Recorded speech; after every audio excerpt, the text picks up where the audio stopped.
জোর যার মুল্লুক তার। ঠিক এ কারণেই ডাকসু নির্বাচন এত আলোচিত। ডাকসুর নির্বাচিত ভিপি কিংবা জিএস প্রত্যেকে নির্দিষ্ট কিছু বিশেষ সুবিধা পেয়ে থাকে, আর সেটার মূল হলো ক্ষমতা। ডাকসুর মাধ্যমে বিজয়ীরা ভবিষ্যতে জাতীয় রাজনীতির নায়কে পরিণত হয়। এছাড়াও রাজনীতির প্রাণকেন্দ্র ঢাকা বিশ্ববিদ্যালয়ের শিক্ষার্থীদের প্রতিনিধিত্ব করার ক্ষমতা পেয়ে যান তারা। মূল ক্ষমতা থাকে ভিপি ও জিএস পদে বিজয়ীর হাতে। চলুন জেনে আসা যাক ডাকসুতে জিতলে একজন ভিপি ও জিএস কেমন বেতন ভাতা বা সুযোগ সুবিধা পান।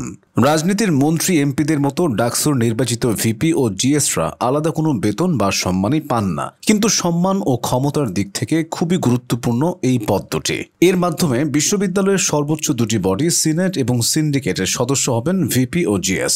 সিনেট এবং সিন্ডিকেটে সাধারণত গুরুত্বপূর্ণ বিশিষ্ট ব্যক্তিরা সদস্য হন, তাই এসব ব্যক্তিদের সাথে আজ থেকে ডাকসুতে বিজয়ীরাও যে কোনো বিষয়ে মতামত দিতে পারবেন। সেখানে তারাও হবেন অন্য সদস্যদের মতো ক্ষমতাবান। সিনেট কিংবা সিন্ডিকেটের বৈঠকে যোগদান করলে একটি নির্দিষ্ট পরিমাণ ভাতা পাবেন ভিপি ও জিএস বিজয়ী। ডাকসুতে ভিপি বা জিএস নিয়মিত বেতন না পেলেও বাজেট এবং বরাদ্দে ক্ষমতা থাকবে তাদের।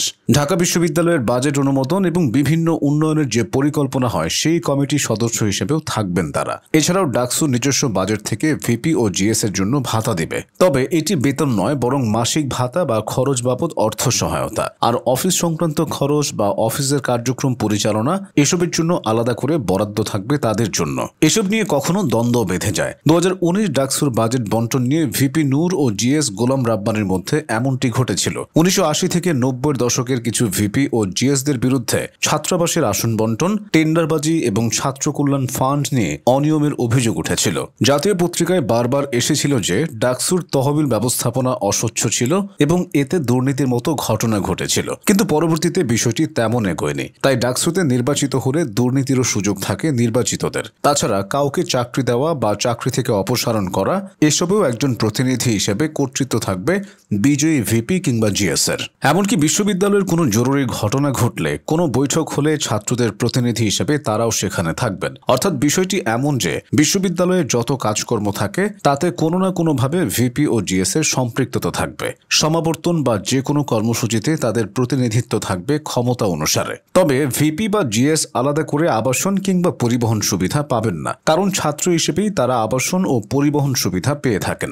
এখন কোনো বিজয়ী যদি নিজ ক্ষমতা বলে আলাদা করে সিট কিংবা পরিবহন সুবিধা নেয়, তাহলে সেটা নিয়মের বাইরে। তবে ডাকসুর ভিপি ও জিএস এর জন্য ডাকসু ভবনে আলাদা অফিস কক্ষ বরাদ্দ থাকে। অফিসে তাদেরকে সহায়তার জন্য সাপোর্ট স্টাফ থাকে সবসময়। ভিপি ও জিএস পদে জয়ীরা সরাসরি বিশ্ববিদ্যালয়ের শিক্ষার্থীদের প্রতিনিধিত্ব করেন, তাই ক্যাম্পাসে তাদের বিশেষ মর্যাদা ও ক্ষমতা থাকে। এর বাহিরে মূলত ঐতিহাসিক এবং ঐতিহ্যগত কিছু কারণে ডাকসু নির্বাচন এত উন্মাদনা ও এত আগ্রহ। প্রথমত, বাংলাদেশে ভাষা আন্দোলন, মুক্তিযুদ্ধ, স্বাধিকার আন্দোলন, স্বৈরাচার বিরোধী গণতান্ত্রিক আন্দোলনে ডাকসু সামনে থেকে ভূমিকা রেখেছে সবসময়, তাই এটি একটি সম্মানীয় জায়গা। আর ডাকসু সবসময় নেতৃত্ব তৈরি করে। এখান থেকে নির্বাচিত বেশিরভাগ ভিপি বা জিএস দেশের বড় রাজনৈতিক ব্যক্তিতে পরিণত হয়েছেন। বাংলাদেশের প্রথম প্রধানমন্ত্রী তাজউদ্দিন আহমেদ থেকে শুরু করে সাবেক শিক্ষামন্ত্রী নুরুল ইসলাম নাহিদ, বিএনপির আমানুল্লাহ আমান কিংবা রুহুল কবির রিজভী, এরা সকলেই ছিলেন ডাকসু থেকে উঠে আসা নেতা। তাই সবকিছু বিবেচনা করলে ডাকসু শুধু ছাত্র প্রতিনিধিত্ব করা নয়, বরং উপরে ওঠার সিঁড়ি।